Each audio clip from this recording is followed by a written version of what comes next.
कोई ऐसी बात नहीं है कि भाई मुझे कोई प्रॉब्लम है, ना कोई बीमारी है, ना कोई हमारे परिवार में ना कोई टैबलेट खाता है, कोई बीमार, कोई भी बीमारी ना शिमारी ना कुछ। चलो भगवान की दुआ है, जो भी बोलेंगे बिल्कुल तंदुरुस्त है। बाकी अपने बाग बगीचे को बड़ी अच्छी तरह देखते हैं।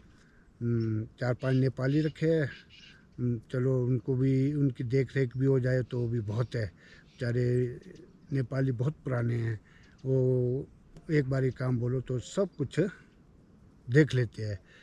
बाकी अब खाना पीना तो आप लोगों को सबको पता है कि भाई सब खरीद के लाना है। घर में तो मैं तो थोड़ी बहुत फिर भी राजमा की खेती कर लेता हूँ, अरबी की खेती कर लेता हूँ। चलो बीच में जो जगह खाली मिलती है उसमें कुछ ना कुछ बीज लेते हैं।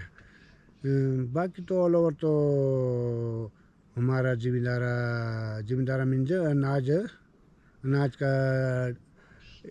अनाज तो बिल्कुल मिलता ही नहीं है, अपना कुछ सब बाहर से है। इसीलिए लोग बीमारी शिमारी अब सब बाहर मिलावट है, किसी राशन में भी मिलावट है, दालों में मिलावट है, पॉलिश करके सामान आता है, उसमें कुछ खाने लायक नहीं है। अभी कभी आप चावल खरीद के लाओ, बासमती नाम से चावल आता है जी, अगर कभी आप उसको पानी में आधा घंटा डिप करके रखो, फिर उसको मल लो, तो कड़ी की तरह उससे बाहर से वो निकल जाता है, फिर वही अंदर चूरी सी रह जाती है। पता नहीं क्या होता है क्या नहीं, अब भगवान ही मालिक है। अब क्या आने वाला समय कैसा आता है, हिंदुस्तान है, यहाँ सब चलता है। चलो अच्छा जी, जब हम 40-50 साल पहले बात करते हैं तो मीट वगैरह खाया जाता था पहाड़ों में। तो कई कहते हैं, कई ऑफेंड कर लेते हैं कि देवभूमि में मीट नहीं खाया जाता, ये कल्चर नहीं है, ये पहाड़ों का कल्चर नहीं है। तो उसके बारे में क्या कहना चाहते हो, जब आप बचपन में खाते थे? ना, हम अभी भी खाते हैं, इसमें चोरी कोई नहीं है। ठीक है था यहाँ एक तरह से, यहाँ कोई ऐसा घर नहीं था जो मीट मांस मीट मदरा का प्रयोग। मदरा तो चलो बड़ा कम शम यूज़ करते थे, मदरा भी लोग करते थे अपने शौक़ के लिए। पहले तो शौक़ से, नहीं कि भी आज का ट्रेंड तो है कि थोड़ा सा पी लेगा कोई, किसी के साथ थोड़ी खुंदक है या कुछ है तो दारू पिएगा, फिर आपस में लड़ भिड़ जाएगा। पर लेकिन अब इतना भी नहीं है, क्योंकि वक्त पढ़ा लिखा हो गया है, लेकिन अब ऐसा कुछ नहीं है। तो जी आपकी तरफ आते हैं, आप पैदा कहाँ पर हुए, कहाँ क्या पढ़ा आपने, कैसे थे गाँव, अब थोड़ा सा आप भी बताइए हमें।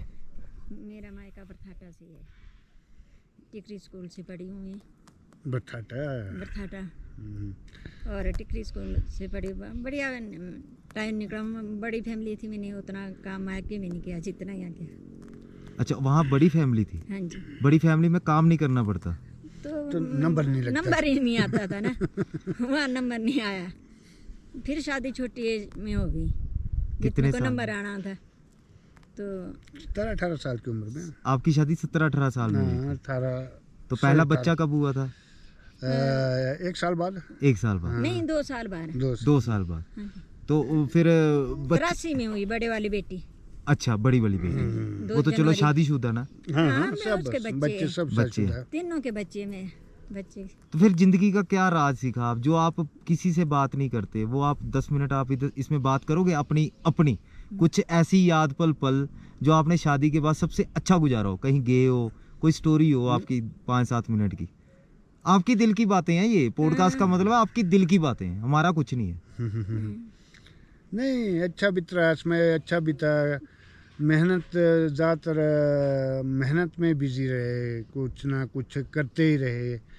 चलो भगवान की बदौलत आज की डेट में दाल रोटी ठीक है, इज्जत से है। कभी मतलब किसी के साथ छल कपट नहीं किया, कि झूठ नहीं बोला कभी। जिसको खुद भूखे रहे, लेकिन जिसकी मजबूरी थी कोई, उसको हमने कभी उस पर आंच नहीं आने दी।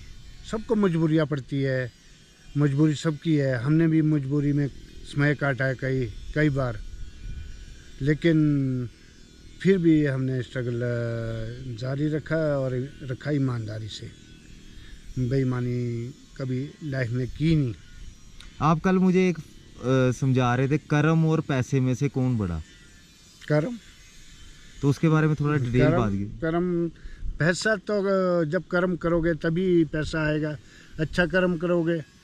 आज की डेट में छल कपट में लोग ज़्यादा विश्वास रखते हैं कि मैं जल्दी करोड़पति बन जाऊं मैं, लेकिन नहीं, मेहनत का फल ज़रा मीठा होता है, वो बड़ा लेट मिलता है। छल कपट का ऐसा है, दिखावा करना है तो किसी को ठग लेंगे, किसी के साथ भजमानी कर लेंगे तो आ जाएगा, फिलहाल आ जाएगा। कितनी बारी आएगा, वो एक दो बारी ही आएगा, लेकिन ईमानदारी का फल तो बहुत मीठा है। वो तो हमने आजमाया अपनी लाइफ में। जब से भी अपना होश बाश संभाला, ईमानदारी से चले, लेकिन किसी के साथ छल कपट कभी नहीं किया। पैसा मतलब कोई इम्पोर्टेंस नहीं रखता। नहीं, पैसा खुद आएगा। आप शुद्ध कर्म करोगे, क्यों नहीं आएगा पैसा? पैसे के पीछे कभी नहीं भागे, अपनी ईमानदारी के पीछे भागे, अपने कर्म के पीछे भागे। एक सवाल है जी, ऑर्चिड ओनर से सबसे पूछा जाएगा कि सेब क्या है। अब ये हम थोड़ा स्टॉप लेते हैं। मैं